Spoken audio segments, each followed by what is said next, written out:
नमस्कार, ग्लोबल न्यूजमा स्वागत छ। म पूजा गिरी। नमस्कार, म वसुधा केसी। सुरुमा हेडलाइन्स।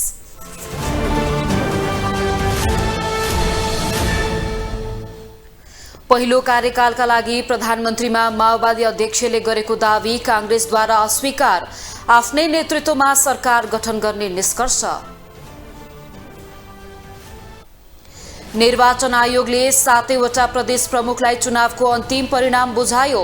प्रदेश सरकार गठनको प्रक्रिया सुरु। काठमाडौँ उपत्यकामा मेट्रो रेलको विकल्प नरहेको ललितपुर महानगरका प्रमुख महर्जनको भनाई। स्थानीय निकाय बीचको सहकार्य आवश्यक। रूसी राष्ट्रपति पुटिन र भारतीय प्रधानमन्त्री मोदी बीच टेलिफोन वार्ता। ऊर्जा, व्यापार र लगानी लगायत द्विपक्षीय सम्बन्धको समीक्षा। र कतारमा जारी फिफा विश्वकप फुटबलमा आज तेस्रो स्थानका लागि भिडन्त। क्रोएसिया र मोरक्को बीच प्रतिस्पर्धा।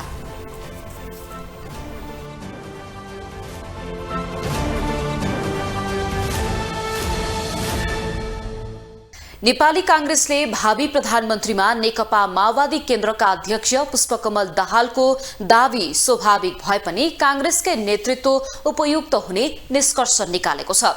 प्रधानमन्त्रीमा माओवादी अध्यक्ष दाहालले दावी गरेकै दिन कांग्रेसले यस्तो धारणा सार्वजनिक गरेको हो। कांग्रेसले दलको नेता सर्वसम्मत रूपमा चयन गर्ने प्रयास गर्ने समेत बताएको छ। तर यो प्रयास सार्थक हुने भने देखिएको छैन। भावी सरकारको नेतृत्वका बारेमा छलफल सुरु भएका बेला शनिबार माओवादी केन्द्रका अध्यक्ष प्रचण्डले प्रधानमन्त्री समेत रहेका कांग्रेस सभापति शेरबहादुर देउवासँग भेटवार्ता गरेका छन्। भेटवार्ताका क्रममा अध्यक्ष प्रचण्डले प्रधानमन्त्रीमा दावी गरेका थिए। तर शनिबारै कांग्रेसले भने प्रचण्डको दावी स्वाभाविक रहेको भए पनि कांग्रेस नेतृत्वकै सरकार उपयुक्त हुने निष्कर्ष निकालेको छ। कांग्रेसबाट निर्वाचित भएका सांसदहरूलाई बधाई दिन प्रधानमन्त्री निवास बालुवाटारमा भएको कार्यक्रमपछि कांग्रेस प्रवक्ता डाक्टर प्रकाश शरण महतले माओवादी अध्यक्ष प्रचण्डको दावी स्वाभाविक रहेको भए पनि कांग्रेसकै नेतृत्व उपयुक्त हुने बताएका छन्। उनले चुनाव पछिको ठूलो दल कांग्रेस बनेका कारण पनि कांग्रेसकै नेतृत्व स्वाभाविक हुने बताएका छन्। नेपाली कांग्रेस सबभन्दा ठूलो दल हो। संसदमा सबभन्दा ठूलो दलको हैसियत नेपाली कांग्रेसले प्राप्त गरेको छ र गठबन्धनमा पनि हाम्रो फराकिलो अन्तरले ठूलो दलको हैसियत नेपाली कांग्रेसको छ। त्यस अर्थमा स्वाभाविक रूपमा नेपाली कांग्रेसको प्रधानमन्त्री हुने कुरालाई देशैले जनताले सबैले स्वाभाविक रूपमा लिन्छन् भन्ने हाम्रो दृष्टिकोण छ।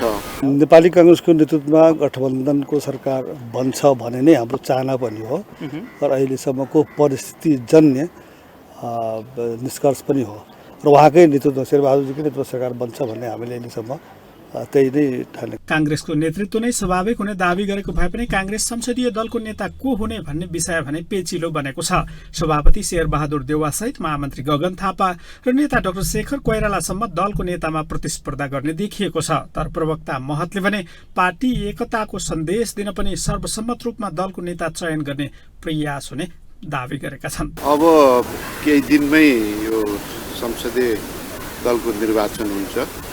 हामी चाहन्छौँ कि अहिले हाम्रो दलको एकल बहुमत पनि छैन।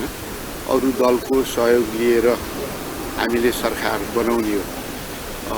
त्यो अवस्थामा एउटा एकताको सन्देश नेपाली कांग्रेस एकडिक्का छ र सर्वसम्मतबाट नेतृत्व चयन भयो भन्दाखेरि अझ स्ट्रङ सन्देश जान्छ भन्ने हामी सबैलाई लागिराखेको छ। कांग्रेसको नेतृत्व स्वाभाविक हुने बताइएको भए पनि अहिलेसम्म सरकारको नेतृत्व कसले गर्ने भन्ने विषय भने टुङ्गिएको छैन। गठबन्धनमा आबद्ध दलहरूका बीचमा छलफल भएपछि मात्रै भावी सरकारको नेतृत्व कसले गर्ने भन्ने निर्णय हुने नेताहरूले बताएका छन्। नेपाली कांग्रेसले सत्ता गठबन्धनको नेतृत्व गरेको छ। कांग्रेसकै नेतृत्वमा सत्ता गठबन्धनलाई अहिले जनताले अनुमोदन गरेका छन् र आगामी दिनमा मुलुकको स्थिरताका लागि र जनताले चाहेको विकास र समृद्धिका लागि यो गठबन्धनको माध्यमद्वारा देशले त्यस दिशातर्फ देश निर्देशित हुन्छ। यता नवनिर्वाचित सांसदहरूलाई भने सभापति देउवाले प्रभावकारी भूमिका खेल्न निर्देशन दिएका छन्। बधाई दिन सबै सांसदहरूलाई बोलाइएको भए पनि महामन्त्री गगन थापा लगायतका सांसद भने बालुवाटारमा देखिएनन्। ग्लोबल टेलिभिजनका लागि क्यामेरामा गणेश पूर्व छाने मगरका साथमा अमृत राज काफले, काठमाडौँ। निर्वाचन आयोगले मंसिर 4 गते सम्पन्न भएको प्रदेशसभा निर्वाचनको अन्तिम परिणाम प्रदेश प्रमुखलाई बुझाएको छ। आयोगले निर्वाचन प्रतिवेदन 7 प्रदेशका प्रमुखलाई बुझाएको हो। प्रतिवेदन बुझाएसँगै अब प्रदेश सरकार गठनको प्रक्रिया पनि सुरु भएको छ। मंसिर 4 गते सम्पन्न प्रदेशसभा निर्वाचनको अन्तिम परिणाम निर्वाचन आयोगले प्रदेश प्रमुखहरूलाई बुझाएको छ। 7वटै प्रदेशका प्रमुखहरूलाई निर्वाचन आयोगका अधिकृतहरूले प्रतिवेदन बुझाएका हुन्। आयोगका प्रवक्ता शालिग्राम शर्मा पौडेलका अनुसार प्रदेश नम्बर 1 मा प्रमुख आयुक्त दिनेश कुमार थपेलिया, त्यसैगरी मध्य प्रदेशमा सगुन शमशेर जवरा, त्यसैगरी बागमती प्रदेशमा गोकर्ण मणि दुवाडी, गण्डकी प्रदेशमा आयुक्त ईश्वरी प्रसाद पौडेल, लुम्बिनी प्रदेशमा आयुक्त रामप्रसाद भण्डारी, त्यसैगरी कर्णाली प्रदेशमा सहसचिव यज्ञ प्रसाद भट्टराई र सुदूरपश्चिम प्रदेशमा आयुक्त जानकी कुमारी तुलाधरले प्रतिवेदन बुझाएका हुन्। प्रदेश 1 मा प्रतिवेदन बुझाउँदै प्रमुख निर्वाचन आयुक्त दिनेश कुमार थपेलियाले निर्वाचनलाई स्वच्छ, स्वतन्त्र, भयरहित वातावरणमा सम्पन्न गर्न सहयोग गर्नेहरूप्रति आयोगको तर्फबाट शुभेच्छा समेत प्रकट गरेका छन्। प्रदेश 1 मा समानुपातिक निर्वाचन प्रणालीतर्फ पुरुष 6 र महिला 31 गरी कुल 37 जना निर्वाचित भएको थपेलियाको भनाइ छ। समानुपातिक निर्वाचन प्रणालीतर्फ पुरुष 6 जना र महिला 31 जना गरी 37 जना निर्वाचित हुनुभएको छ र समग्रमा 93 जना सदस्यहरू निर्वाचित हुनुभएको छ। समग्रमा पुरुष 60 जना जुन 64.51% हो र महिला 33 जना जुन 35.42% हो। यो निर्वाचनलाई अत्यन्त राम्रो ढङ्गले सम्पन्न गर्नको निम्ति यो ऐतिहासिक कार्यमा संलग्न भएर सफलतापूर्वक सम्पन्न गर्न सहयोग गरिदिने यो प्रदेशका यो क्षेत्रसँग आबद्ध सबैप्रति म निर्वाचन आयोगको तर्फबाट आभार प्रकट गर्दै हार्दिक धन्यवाद दिन चाहन्छु। त्यस्तै लुम्बिनी प्रदेशका प्रमुख अमिक शेरचनले प्रतिवेदन बुझ्दै सम्पूर्ण विवरण सहितको नामावलीले प्रदेश सरकार गठनका लागि प्रदेश प्रमुखको कार्यालयलाई सहज हुने बताएका छन्। उनले यो निर्वाचन विगतको निर्वाचनभन्दा धेरै फरक र धेरै राम्रो भएको प्रतिक्रिया समेत दिएका छन्। विगतका निर्वाचनहरूभन्दा तुलनात्मक रूपले निकै फरक र निकै राम्रो भएको पनि मैले महसुस गरेँ।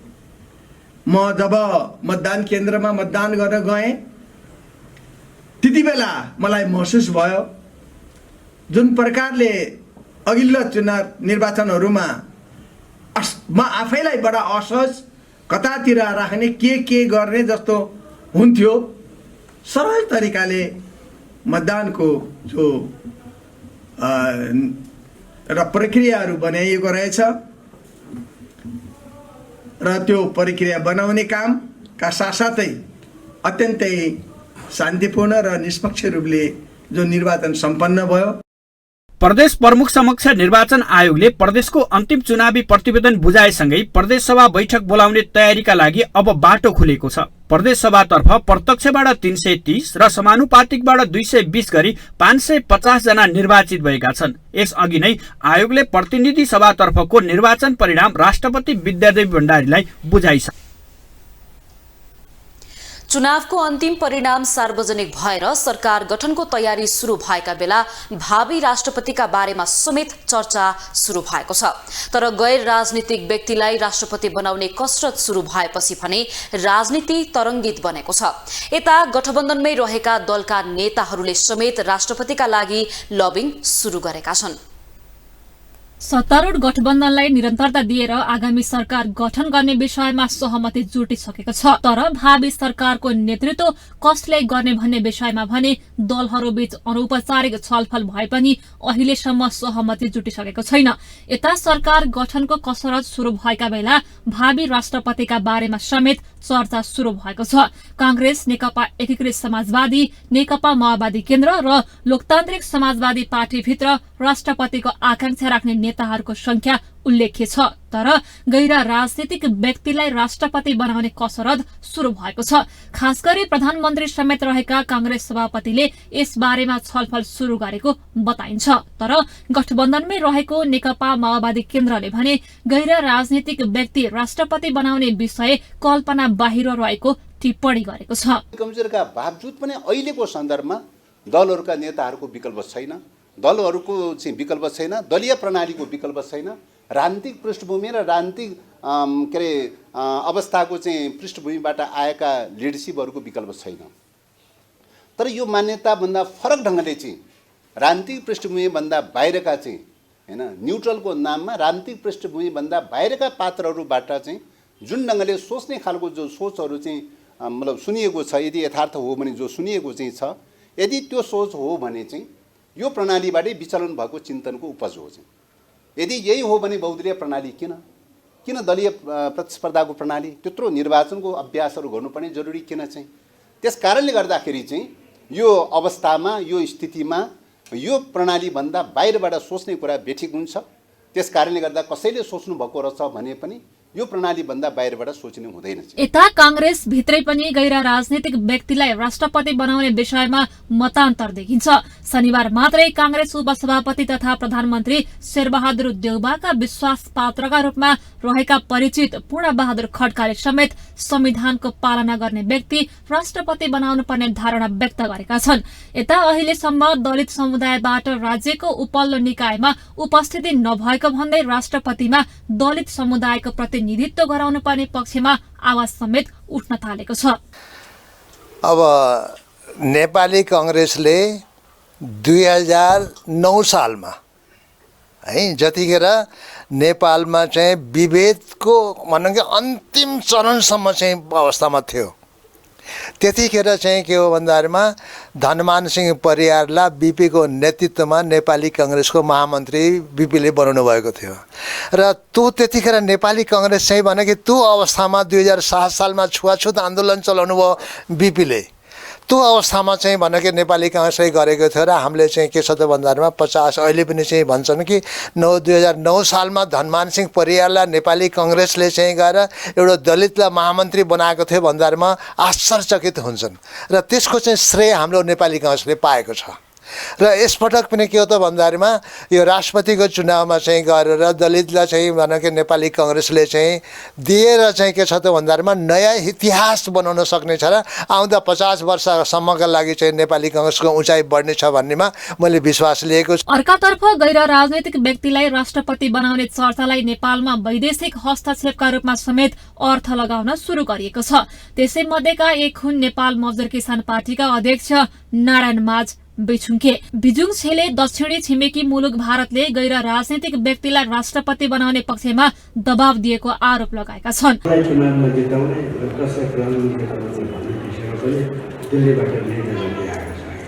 कृषिमा हामी बार भनिरहेका छौँ हामीलाई रासायनिक मलको कारखाना दिनुपर्छ भनेर हामीले 10-20 वर्ष अगाडि नै यसको नमुना लिएर चीनबाट हामीले लिएर सरकारलाई दिएका थियौँ।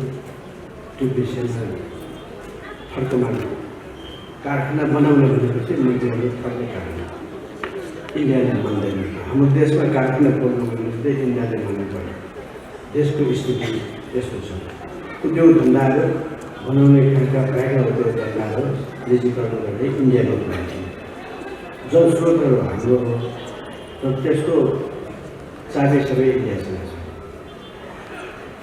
र अहिले हामी न्याय प्रशासनलाई अलग राख्नुपर्ने राजनीतिबाट न्याय प्रशासनकै एकजना मान्छेलाई जसरी अहिले प्रधानमन्त्री बनाइयो अहिले राष्ट्रपति बनाउनु चलिरहेको छ, यो हेर्दाखेरि सरल छ र धेरै जटिल विषय हो। त्यसकारण कार्यपालिका र विधानपालिका समेतमा इन्डियाको छाया छ। पार्टीहरूभित्र राष्ट्रपतिका विषयमा अनेक टिप्पणी भइरहेको भए तापनि सत्ता गठबन्धनभित्र भने अहिलेसम्म यस बारेमा खास छलफल भएको छैन। गठबन्धनमा आबद्ध दलहरूले सत्ता समीकरणसँगै राष्ट्रपति र सभामुखका बारेमा एकैपटक सहमति जुटाउने कसरत शुरू गरेका छन्। ग्लोबल टेलिभिजनका लागि क्यामेरामा सञ्जय खड्काका साथमा सुनिता बास्कोटा, काठमाडौँ। अब पालो ग्लोबल भोइसको।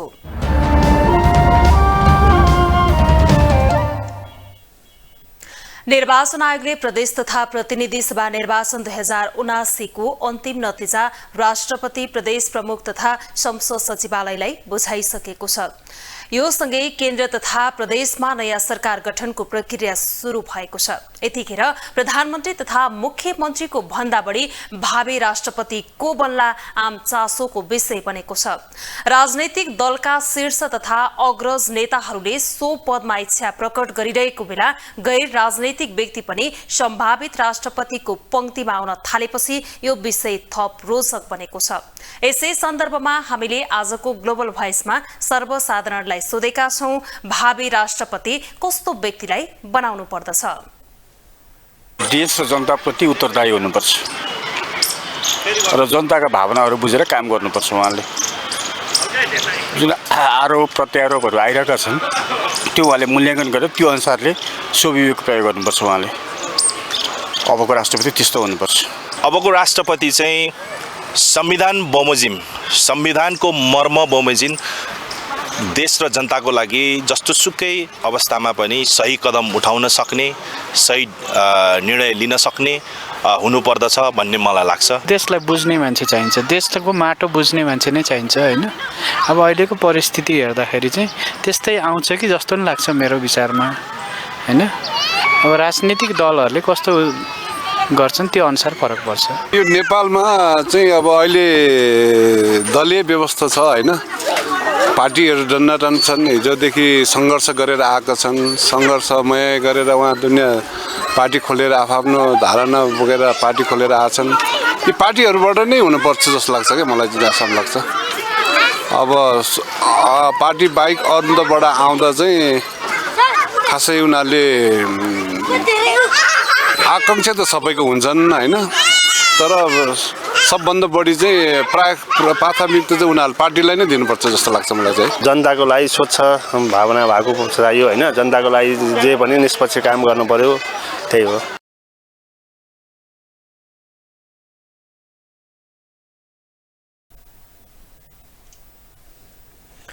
चुनावको परिणाम राष्ट्रपति समक्ष बुझाएपछि दलहरूभित्र संसदीय दलको नेता को हुने भन्ने बहस सुरु भएको छ।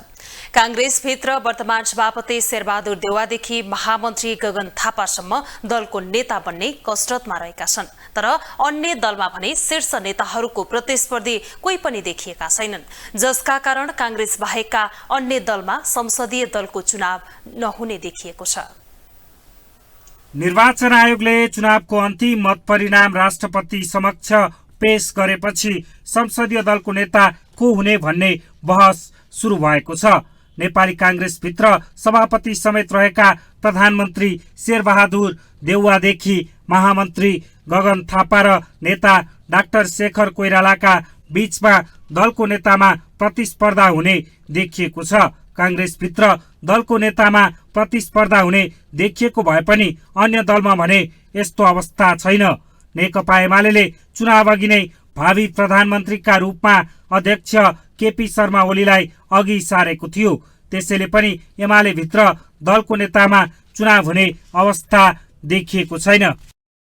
यता कांग्रेसभित्र भने धेरैजना आकांक्षी देखिएका छन्। महामन्त्री गगन थापा, सभापति शेरबहादुर देउवादेखि नेता शेखर कोइरालासम्म प्रतिस्पर्धामा देखिएका छन्, जसलाई कांग्रेसका नेताहरूले पार्टीभित्रको आन्तरिक लोकतन्त्रका रूपमा अर्थ लगाएका छन्। उनीहरूले धेरै नेता भएको पार्टीमा प्रजातान्त्रिक संस्कार अनुसार दलको नेतामा चुनाव हुन लागेको दावी गर्छन्।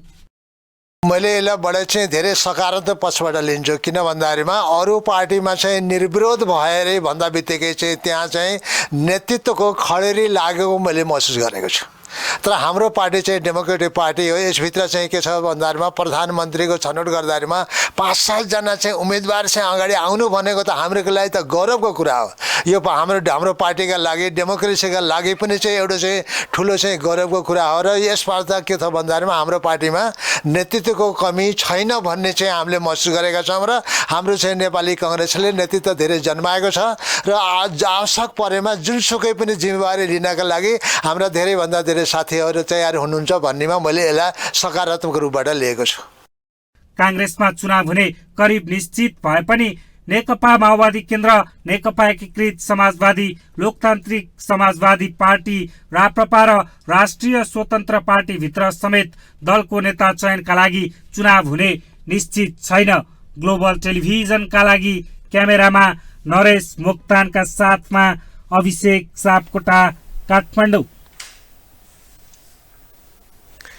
टिकापुर घटनामा जन्मकैदको सजाय भोगिरहेका रेशम चौधरीलाई छुटाउन सरकारले ल्याएको अध्यादेश प्रमाणीकरणको माग गर्दै माइतीघर मण्डलामा थारू समुदायले धरना दिएका छन्। सरकारले टिकापुर घटनामा सजाय भोगिरहेका चौधरीलाई छुटाउने मनसाय सहित ल्याएको अध्यादेश छिटो भन्दा छिटो प्रमाणीकरण गर्नुपर्ने उनीहरूको जोड छ। थारू कल्याणकारिणी सभा र थारूहट थारूवान संयुक्त संघर्ष समिति केही दिन यता माइती घरमा धरनामा बसेको छ। टिकापुर घटनामा जन्मकैदको सजाय भोगिरहेका रेशम चौधरीलाई छुटाउन सरकारले ल्याएको अध्यादेश प्रमाणीकरणको माग गर्दै माइतीघर मण्डलामा थारू समुदायले धरना दिएको हो। चौधरीलाई छुटाउने मनसाय सहित मुलुकी फौजदारी कार्यविधि संहिता 2074 को दफा 116 मा संशोधन गर्न अध्यादेश ल्याएको भए पनि राष्ट्रपति कार्यालयले प्रमाणीकरण नगरेकोमा उनीहरूको असन्तुष्टि छ।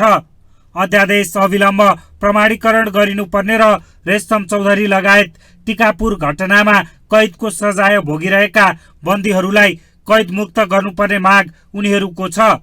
उनीहरूले देवीराम शर्माको नेतृत्वमा गठित छानबिन आयोग र गिरीश चन्द्र लालको नेतृत्वमा गठित लाल आयोगको प्रतिवेदन सार्वजनिक गर्न माग गरेका छन्।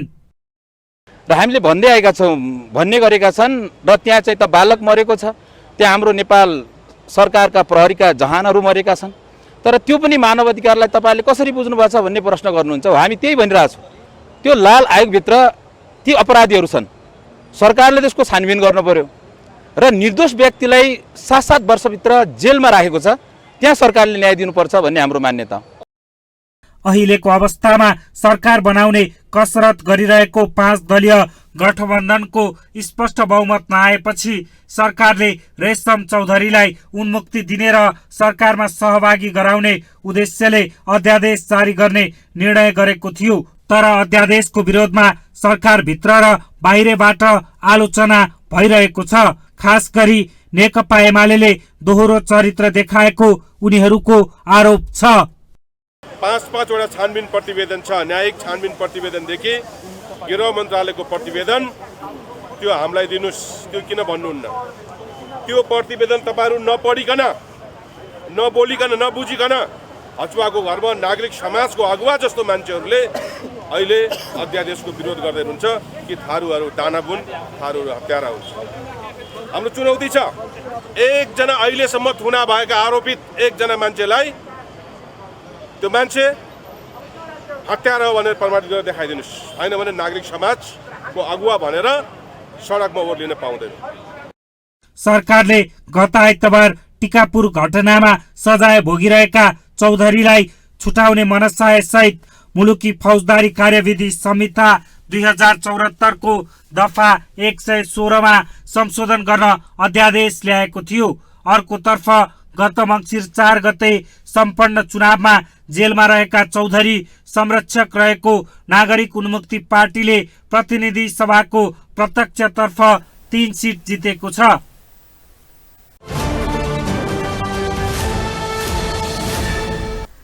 प्रधानमन्त्री शेरबहादुर देउवाले स्थानीय तहको काम कारबाही जनमुखी, पारदर्शी र नागरिक प्रति जवाफदेही हुनुपर्ने बताउनु भएको छ। प्रधानमन्त्री देउवाले नागरिक नजिकको सरकार भएकाले पनि स्थानीय तहको काम कारबाही नागरिक प्रति नै जवाफदेही हुनुपर्ने प्रस्ट्याउनु भएको हो।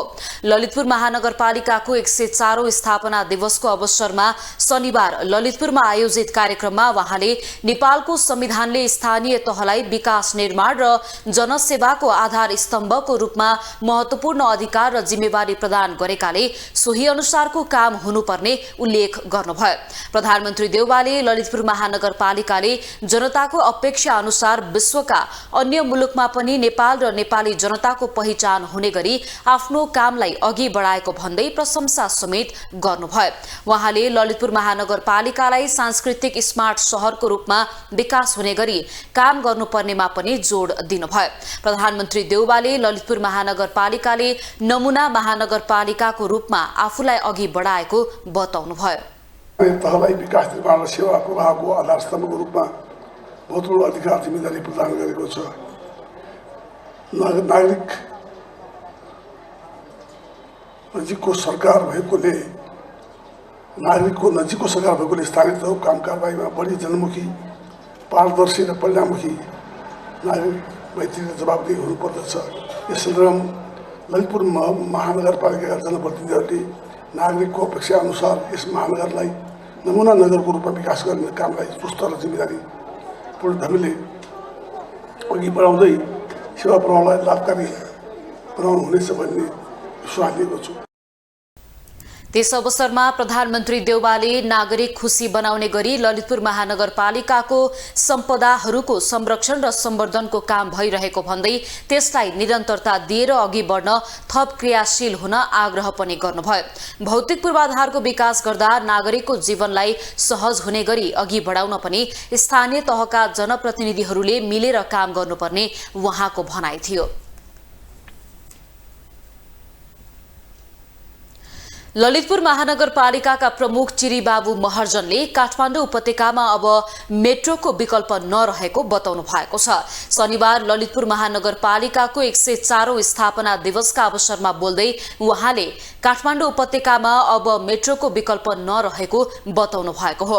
उहाँले मेट्रो रेल धेरै महँगो छ भनेर पछि हट्न नहुने बताउनुभयो। उहाँले अब पनि मोटरसाइकल ल्याएर उपत्यकामा ट्राफिक जाम बढाउनु भन्दा मेट्रो रेल सञ्चालनका लागि आवश्यक तयारी थाल्नुपर्ने बताउनुभयो। उहाँले विशेष गरी मेट्रो रेल सञ्चालनका लागि काठमाडौँ महानगरपालिकाले प्रमुख भूमिका खेल्नुपर्ने बताउनुभयो। गर्यो भने पक्कै पनि अर्को 10 देखि 15 वर्ष लाग्छ त्यो सिद्ध्याउनको निमित्त। तर अहिले मैले सुन्ने गरेको छु मेट्रो ज्यादै महँगो छ अरे। सस्तो के त? सस्तो पनि त हुनु पर्यो। सोही कार्यक्रममा बोल्दै काठमाडौँ महानगरपालिकाका प्रमुख बालेन्द्र शाहले नेवास सभ्यता सम्बन्धी विश्वविद्यालय स्थापना र बागमती नदीको सफाईका लागि सहकार्य गर्न ललितपुर महानगरपालिकासँग प्रस्ताव गर्नुभएको छ। यी दुवै काम काठमाडौँ महानगरपालिका र ललितपुर महानगरपालिका एक्लैले गर्न नसक्ने भएकाले यसमा दुवै महानगरपालिकाको सहकार्य अनिवार्य रहेको उहाँको तर्क थियो। ललितपुर दुईटैले सहकार्य गर्नै पर्छ। काठमाडौँ एक्लैले पनि सक्दैन, ललितपुर एक्लैले पनि सक्दैन। हामी दुईटा महानगरपालिका बागमती सभ्यता शहरी विकास मन्त्रालयले सहकार्य गरेर त्यो बागमतीको पर्मनेन्ट जुन सरसफाइ गर्नलाई सिवरेज ट्रिटमेन्ट प्लान्टहरू राख्नुपर्ने हुनसक्छ, यतापट्टि पनि राख्नुपर्ने हुनसक्छ, उतापट्टि पनि राख्नुपर्ने हुनसक्छ र त्यसको हामीले ड्रेजिङहरू गर्नुपर्ने हुनसक्छ। सम्पदाहरूको संरक्षणमा ललितपुर महानगरपालिकाबाट काठमाडौँ महानगरपालिकाले धेरै कुराहरू सिक्नुपर्ने मेयर शाहको भनाइ थियो। नेपाल पत्रकार महासंघको वार्षिक साधारण सभा विभिन्न कार्यक्रम गरेर सम्पन्न भएको छ। महासंघको वार्षिक साधारण सभा अन्तर्गत देशैभरका शाखाहरूले समेत विशेष कार्यक्रम आयोजना गरेका छन्। साधारण सभामा श्रमजीवी पत्रकारका विषयमा छलफल समेत भएको छ। नेपाल पत्रकार महासंघको वार्षिक साधारण सभा विभिन्न कार्यक्रम गरी सम्पन्न भएको छ। नेपाल पत्रकार महासंघ प्रतिष्ठान प्रदेश समितिले काठमाडौँमा गरेको कार्यक्रममा यादवले यस्तो बताएका हुन्। प्रजातान्त्रिक आन्दोलनसँगै नेपालको पत्रकारिता शुरू भएको भन्दै गणतन्त्र नेपालका प्रथम राष्ट्रपति डाक्टर रामवरण यादवले आगामी दिनमा नेपाली पत्रकारिता अझ अब्बल हुनुपर्ने बताएका छन्। जुन प्रवृत्ति छ त्यहाँको अहिलेको पोलिटिकल पार्टीहरूको लिडरहरूको बगलका प्रजातान्त्रिक देशलाई हेर्नु, सारा मिडिया कन्ट्रोल छ। साम्यवादीको त कुरै छोड्दिनुहोस्। संसारको प्रजातान्त्रिक मुलुकहरूको धेरै मुलुकहरूको त युरोपका कन्ट्रीहरूलाई छोडेर सारा लोकतान्त्रिक मुलुकहरूमा सारा कन्ट्रोल भइरहेछ। यो सङ्घर्ष मानिसको सभ्यताको स्वतन्त्रताको सङ्घर्ष चलिरहन्छ। मुलुकमा नयाँ संविधान जारी भएपछि महासंघको संरचनालाई अझ बढी व्यवस्थित बनाउनु पर्ने महासचिव रोशन पुरीले बताए। प्रदेश स्थानीय र संघीय सरकारले ल्याएका र ल्याउँदै गरेका पाइपलाइनमा रहेका कानुनहरू तपाईँ हाम्रो मिडियासँग सम्बन्धित प्रेस तथा अभिव्यक्ति स्वतन्त्रतासँग सम्बन्धित कुराहरूमा अत्यन्तै आधारभूत कुराहरू पनि विपरीतका कुराहरू छन्। संविधानको मूल भावना पूर्ण प्रेस स्वतन्त्रताको भावना विपरीतका कुराहरू छन्। त्यसको खारिजीका लागि पनि हामीले काम गर्नुपर्ने जरुरी छ। विभिन्न प्रदेशहरू 39वटा शाखाहरू छन्, तर तपाईँले महासंघले केन्द्रीय समितिले या प्रदेश समितिले कुनै महत्त्वपूर्ण एजेन्डामा आन्दोलनको लागि बोलाउनुस्, ती 39वटा अध्यक्षहरू पनि उपस्थित हुन सक्नुहुन्न। केही शाखाहरू अत्यन्तै सक्रियतापूर्वक काम गरिरहनु भएको छ। श्रमजीवी पत्रकारको समस्या, पत्रकारले पाउनुपर्ने सेवा सुविधा, पेशागत सन्दर्भ र पत्रकारको सिप र दक्षता अभिवृद्धि गर्नको लागि विक्रम सम्मत 2051 सालमा नेपाल पत्रकार महासंघको गठन भएको थियो। ग्लोबल टेलिभिजनका लागि क्यामेरामा नरेश मोक्तानका साथमा सुनिता बास्कोटा, काठमाडौँ। यसैबीच ग्लोबल टेलिभिजनका समाचार प्रमुख प्रकाश गिरी नेपाल पत्रकार महासंघ प्रतिष्ठान प्रदेश परिषद सदस्यमा मनोनित हुनु भएको छ। समितिको वार्षिक साधारण सभाको अवसर पारेर समाचार प्रमुख गिरीलाई मनोनित गरिएको हो। उहाँलाई पूर्व राष्ट्रपति रामवरण यादवले सम्मान पत्र प्रदान गर्नु भएको हो। गिरी 2 दशक अघिदेखि लामो समयदेखि नेपाली पत्रकारितामा सक्रिय हुनुहुन्छ। कार्यक्रममा महासंघका प्रतिष्ठान प्रदेशका महासचिव बालकृष्ण अधिकारीले कोरोना महामारीका बीच पनि प्रतिष्ठानले गरेको कामको समीक्षा र आगामी रणनीति निर्माणका लागि छलफल हुने बताउनुभयो। कार्यक्रममा 5वटा प्रतिष्ठान शाखालाई सम्मान गरिएको थियो।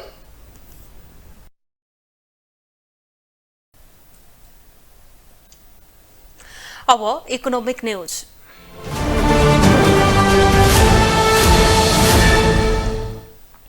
साना तथा मझौला व्यवसायी महासंघ नेपालको नयाँ नेतृत्वमा पर्यटन व्यवसायी हरिभक्त पराजुले चयन हुनु भएको छ। विराटनगरमा शुक्रबार राति भएको महासंघको 19औं वार्षिक साधारण सभा एवं 5औं राष्ट्रिय महाधिवेशनले पराजुलीलाई निर्विरोध निर्वाचित गरेको हो। निर्वाचित भएपछि अध्यक्ष पराजुलीले संस्थाप्रति आफू सदैव लागि पर्ने बताउनुभयो। उहाँले संस्थालाई अझै माथि लैजान आफूले सकेको साथ र सहयोग गर्ने प्रतिबद्धता व्यक्त गर्नुभयो।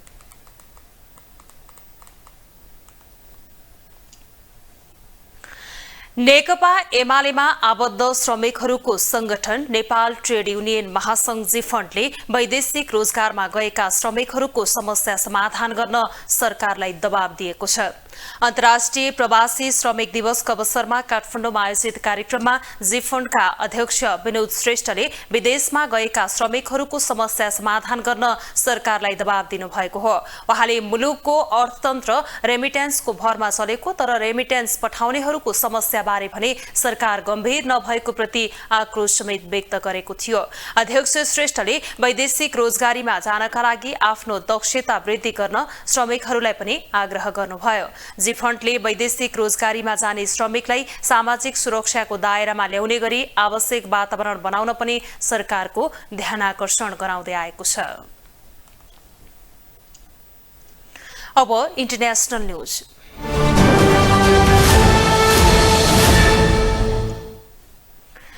रूसी राष्ट्रपति भ्लादिमिर पुटिन र भारतीय प्रधानमन्त्री नरेन्द्र मोदी बीच टेलिफोन वार्ता भएको छ। टेलिफोन वार्तामा पारस्परिक र विश्वव्यापी हितका विविध विषयमा छलफल, युक्रेन युद्धबारे छलफल भएको थियो। युद्ध अन्त्य गर्न प्रधानमन्त्री मोदीले वार्ता र कूटनीतिलाई जोड दिएको भारतीय प्रधानमन्त्रीको कार्यालयले जनाएको छ। फेब्रुअरी 24 देखि सुरु भएको रूस युक्रेन युद्धले खाद्यान्न र इन्धन संकट निम्ति आएको छ। वार्तामा मोदी र पुटिनले ऊर्जा, व्यापार र लगानी, रक्षा सहयोगका क्षेत्रमा द्विपक्षीय सम्बन्धको समीक्षा गरेका थिए।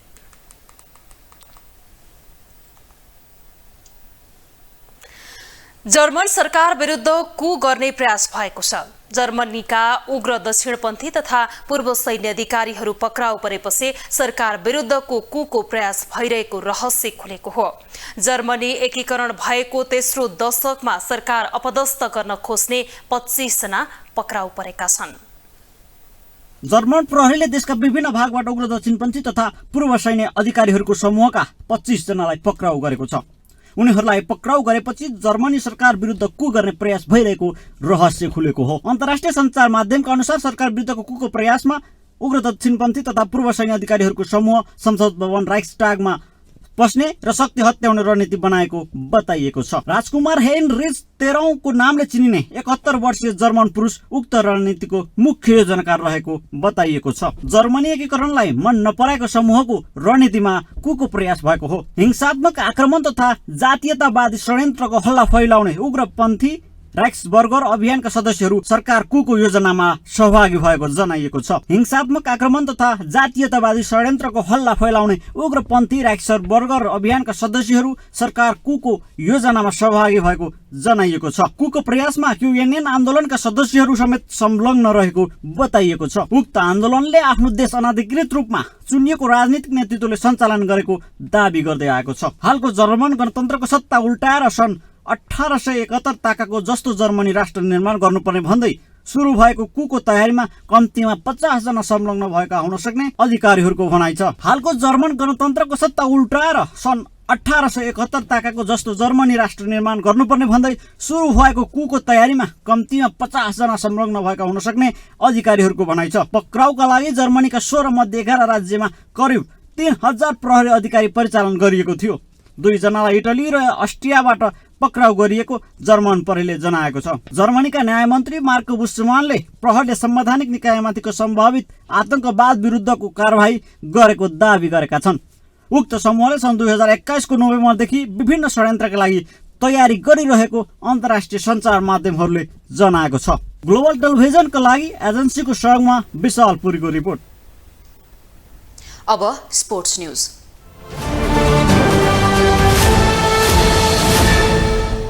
आगामी शुक्रबारबाट सुरु हुने नेपाल टी20 लीगका लागि फार वेस्ट युनाइटेडले आफ्नो विदेशी खेलाडीको नाम सार्वजनिक गरेको छ। फार वेस्टमा अफगानिस्तानका wicket keeper batsman Mohammad Shahzad सहितका 5 खेलाडीको नाम सार्वजनिक भएको छ। पुस 8 गतेबाट सुरु हुने यस प्रतियोगितामा 8 टोली सहभागी रहेका छन्।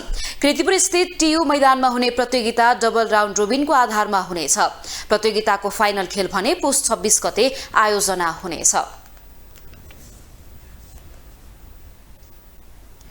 विश्वकप फुटबल प्रतियोगिता अन्तर्गत शनिबार तेस्रो स्थानका लागि क्रोएसिया र मोरक्को बीच प्रतिस्पर्धा हुँदैछ।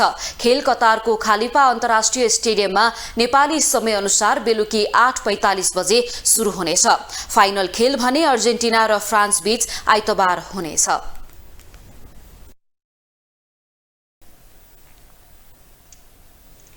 ग्लोबल न्यूजको अन्त्यमा अहिलेसम्मका हेडलाइन्स पुनः एकपटक।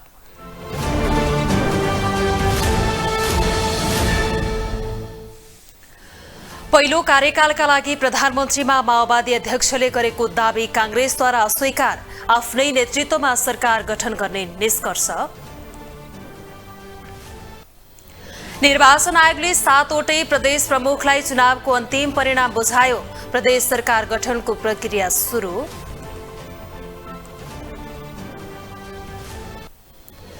काठमाडौँ उपत्यकामा मेट्रो रेलको विकल्प नरहेको ललितपुर महानगरका प्रमुख महर्जनको भनाई, स्थानीय निकाय बीचको सहकार्य आवश्यक। रुसी राष्ट्रपति पुटिन र भारतीय प्रधानमन्त्री मोदी बीच टेलिफोन वार्ता, ऊर्जा, व्यापार र लगानी लगायत द्विपक्षीय सम्बन्धको समीक्षा। र कतारमा जारी फिफा विश्वकप फुटबलमा आज तेस्रो स्थानका लागि भिडन्त, क्रोएसिया र मोरक्को बीच प्रतिस्पर्धा।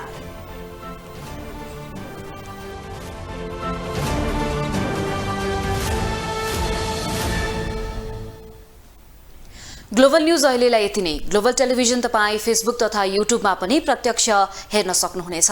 ग्लोबल टेलिभिजन हेर्दै गर्नुहोला। नमस्ते।